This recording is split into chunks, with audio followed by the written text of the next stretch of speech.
Good afternoon. This morning I convened the largest, strongest group of countries yet behind a just and lasting peace in Ukraine.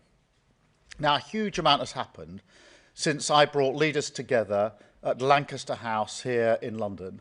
That was just 2 weeks ago. President Zelensky has shown once again, and beyond any doubt, that Ukraine is the party of peace. Volodymyr has committed to a 30-day unconditional ceasefire, but Putin is trying to delay, saying there must be a painstaking study before a ceasefire can take place. Well, the world needs action, not a study, not empty words and conditions. So my message is very clear. Sooner or later, Putin will have to come to the table. So this is the moment. Let the guns fall silent. Let the barbaric attacks on Ukraine once and for all stop and agree to a ceasefire now. And let's be clear why this is so important.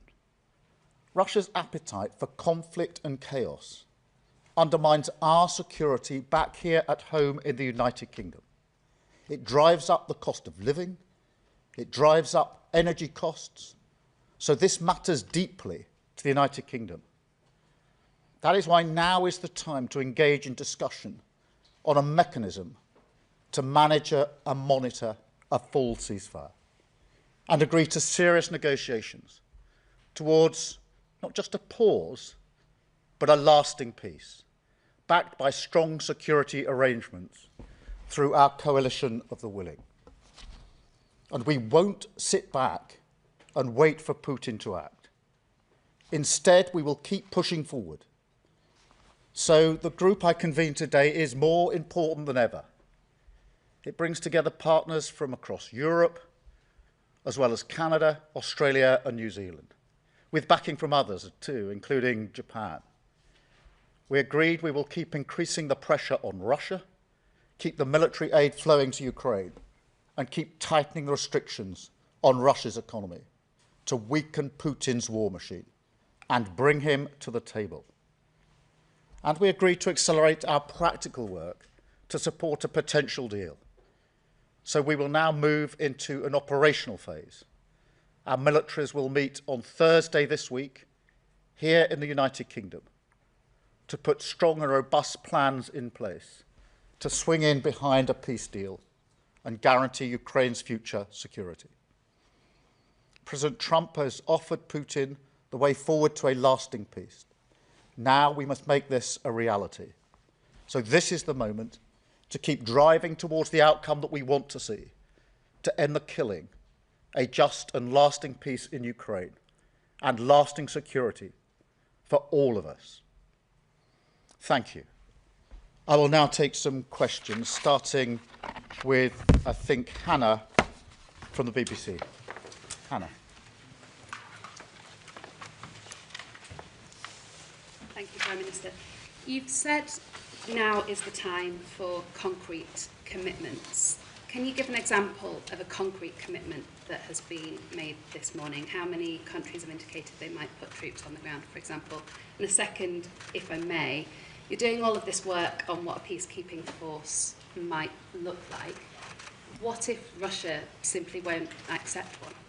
Well, let me start from the premise that a lot has happened, obviously, since we had the meeting at Lancaster House just under 2 weeks ago, particularly developments this week in relation to the position of Ukraine.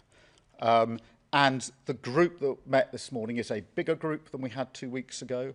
There is a stronger collective resolve, and new commitments were put on the table this morning, both in relation to the coalition of the willing in terms of defending the deal, also in relation to the wider point, which is the collective defence and security of Europe. So more commitments on the table this morning, and an agreement that we now move to the operational phase, which is why the talks on Thursday, the military talks, will become the next focal point. There was a wider agreement this morning, which was that the yes but from Russia is not good enough, and that we agreed collective pressure will be put on Russia from all of us who are in the meeting this morning. So I'd say overall we are successfully gathering political and military momentum.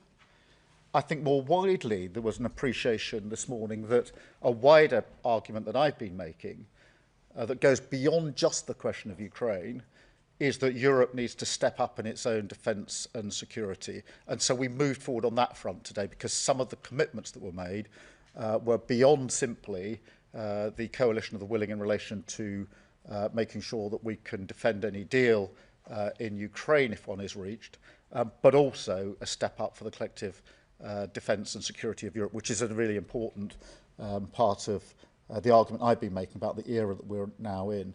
In terms of Russia's position, I think it's really important at this point that we put maximum pressure on Russia. This yes but is not good enough, and that's why the collective resolve this morning was to put pressure, and we can collectively put pressure on Russia. There were a lot of countries represented this morning, a very strong collective resolve. And so I think we've made real progress this morning. And that momentum and that resolve by a number of countries and making sure we continue to be forward-leaning is really important. Thank you very much. I've got Harry from ITV. Thank you, Prime Minister. What you haven't mentioned today is a US security backstop. Have you concluded that Donald Trump isn't prepared to provide a security backstop? And do you think this coalition of the willing can defend Ukraine without the support of the US? And secondly, if I may, you've talked about a full ceasefire agreement. At the moment, President Putin is suggesting he's not willing to agree to a 30-day ceasefire. What hope have you got of getting a long-term lasting peace? Well, look, firstly, the position on the US hasn't changed. I've been clear that it needs to be done in conjunction with the United States.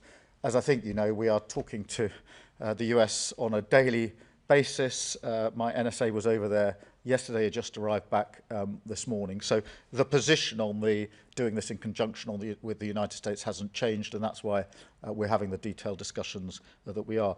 On your wider challenge, that Putin is saying yes, but we need to get him to yes and get round the table. And I do believe we can apply collective pressure to that end.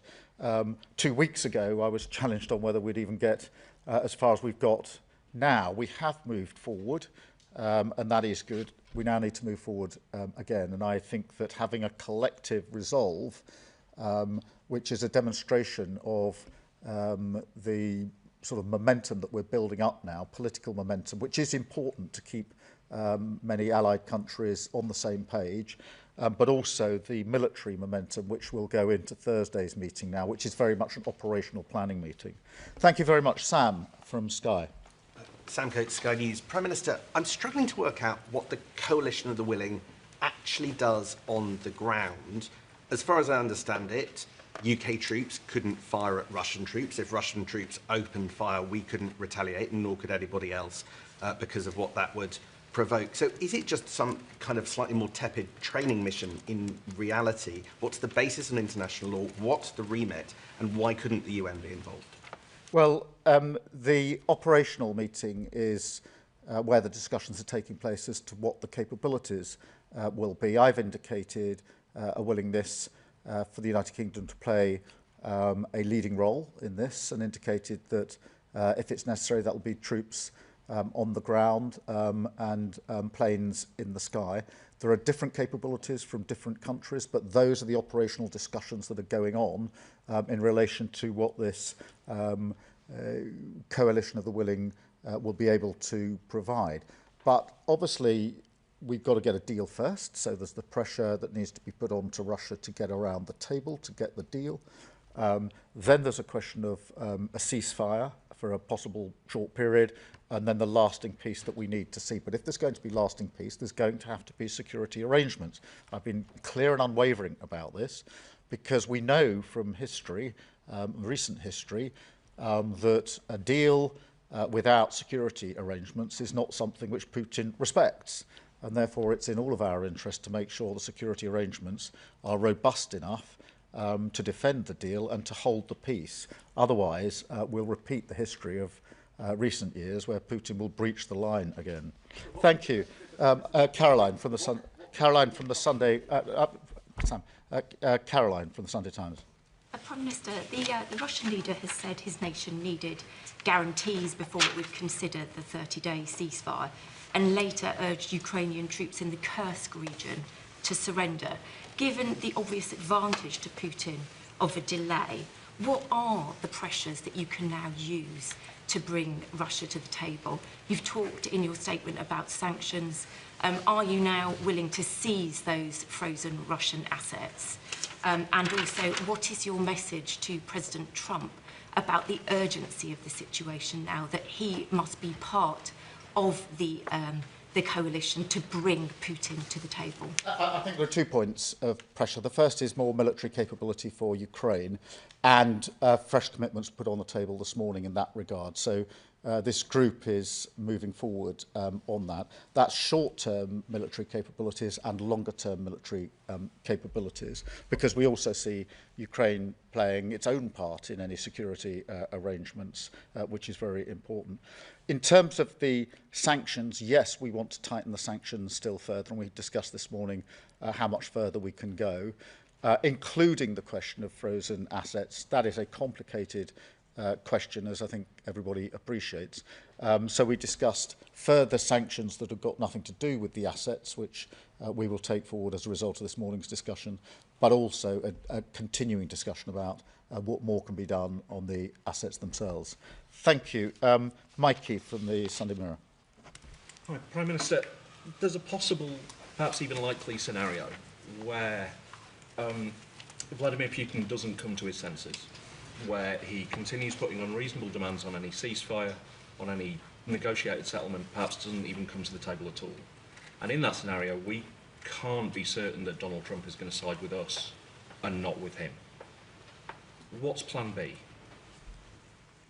Well, firstly, we need to put Ukraine in the strongest possible position for whatever comes next, which has been my consistent position, whether that's around the table, which is what I hope it will be in negotiations, or if that doesn't come to pass. Secondly, on the US and Caroline, I'm sorry, you also asked me about the US. We are obviously talking to the US every day about what happens next. I am clear in my own mind that President Trump is absolutely committed to the lasting peace that is needed in Ukraine, and everything he's doing is geared towards that end. I'm also absolutely clear that the relationship between the UK and the US is the closest of relationships between allied countries, has been for decades and will continue to be for many years ahead. So that's the base on which we're planning. But it is important and reinforces why we need as many countries as possible thinking together, discussing together and moving forward together as a group, which is what we've achieved this morning. Thank you very much. I've got Dan from Politico. Hello, Prime Minister. Dan. Former White House advisor Fiona Hill, who's working on your defence review, believes that there's going to be a proliferation of countries seeking to obtain nuclear weapons as a result of the combination of what President Putin is doing and the fact that they think that they can no longer rely on the US to come to their aid. So do you believe that's going to happen? What do you think you can do to prevent it? And if I may, given PIP benefit is not linked to work, how do you square making PIP harder to claim with your stated aim of getting people into work? Well, on the question of nuclear weapons, obviously our position is that we will do everything we can to prevent any increase in the availability of nuclear weapons. That's been a very clear and consistent position of this government and, to be fair, of previous governments in the United Kingdom. So that remains our position. Look, on welfare, I've made the principles clear enough. We need to support those who need support and to protect them, but at the same time we need to make sure that we support and protect those who need to and are able to get into work, which the current arrangements don't, I don't think, adequately do, and that's why it's important that we make the case for reforming welfare, which is what we're doing.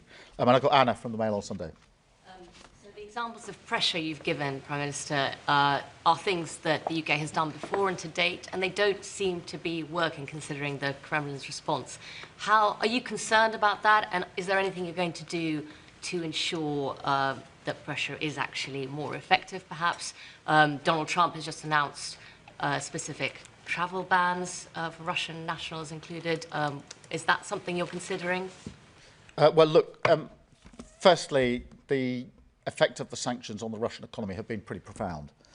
We shouldn't underestimate the impact that they've already had. And by doubling down and increasing the sanctions, that will cause even more pressure and pain on the Russians, in combination with what President Trump is indicating would be the consequences as he sees it and the action that he proposes to take. So that's quite a combination. On the question of Putin's position of yes, but we need to move that. But just as I stood here in London 2 weeks ago saying we need to move forward, we need to make progress, so I say it again, I don't accept that things are frozen as they are today and that no party can now be moved forward. I don't accept that for a minute. I think that if we've applied pressure, we show collective resolve and some clear-eyed leadership on this, we can move this forward to get the parties round the table for negotiations. And what then needs to come out of that is the just and lasting peace that everybody wants, not least the Ukrainians, and which is very important to the defence and security of Europe, and very important to the United Kingdom, because the impact of what happens in Europe always washes up on our shores, and it's already impacted us quite profoundly in the last 3 years. And that's why I think it's always important to appreciate that what's happening internationally is having a huge impact on us domestically. Thank you very much indeed. Thank you.